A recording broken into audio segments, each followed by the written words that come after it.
Well, we obviously know it was a disappointing result for everybody. Connected with the football club, there's no hiding that. But it was about as quickly as possible to analyse it, pick the bones out it and move on as quickly as possible. So I feel as if we've done that in the last 2 days and ready to take it on and a big game for us tomorrow. Raman, go ahead. Hey Scott, I wonder if the players will realise that after a defeat that naturally the focus is going to be on the players to see how you respond, because that's an opportunity obviously for another trophy gone. Yeah, I think everybody, once you walk through these doors and you hold this badge, I think you know that the spotlight's on you, and you're looking for a reaction. So I feel as if since particularly in this season, since the pre-season time, I feel as if we've got a better mentality for this squad. So I've got no question that we'll show the right reaction tomorrow against Motherwell. Go after them, make it a difficult game, and get the result everybody wants again. You mentioned mentality there. Do you think that's one of the things that players are going to see specifically on whether these guys have got to go the distance? Well, time will tell on that, of course. I mean, there's no sugarcoating it. It was a terrible result for us. It was the first cup that was up for grabs and we fell short. Need to give St Mirren credit. They took their chances. We weren't quite at it 100%, and when you come off it, then you come on unstuck. So it's up to us now, as I say, to show the action, go after them, and be as successful as possible going forward this season again. Luke Shanley, go ahead. Scott, it is only one result, but in the back of the players' minds, do they need to kind of prove a point that it's not going to be a repeat of last year, for example? I'm not sure. I think through this season so far we've come up with the answers more often than not. 27 games unbeaten and all competitions kind of speaks merits on behalf of everybody in the squad here. So I don't think one result can really change the mentality of the squad, can change and derail us. So I think we know what we need to do. We obviously know that we need a reaction.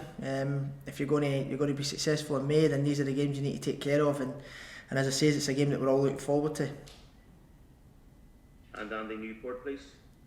Hi Scott. I mean, that's now 7 attempts at winning a domestic trophy since the new manager came in. I mean, just how frustrating is that you haven't been able to sort of get yourself in a position where you'll be able to deliver that first piece of silverware for the manager?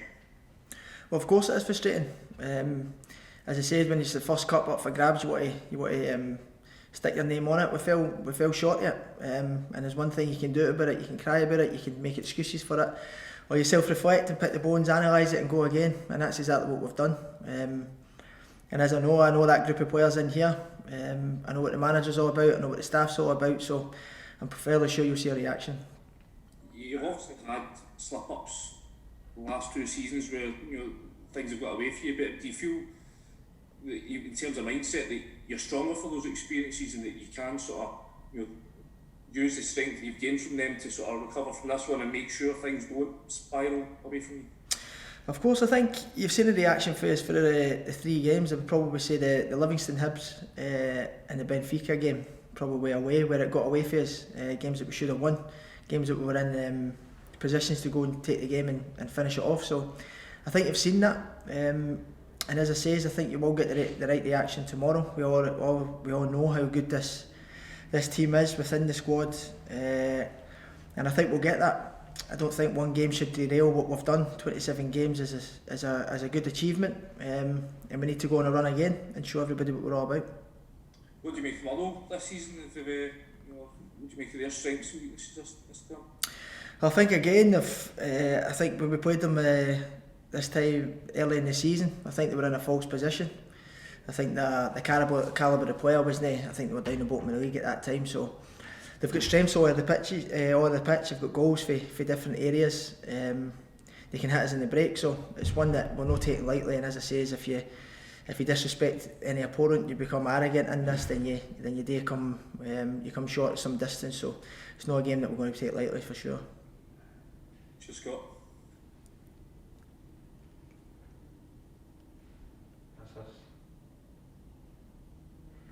Sorry, I'm in mute. Cameron, go ahead.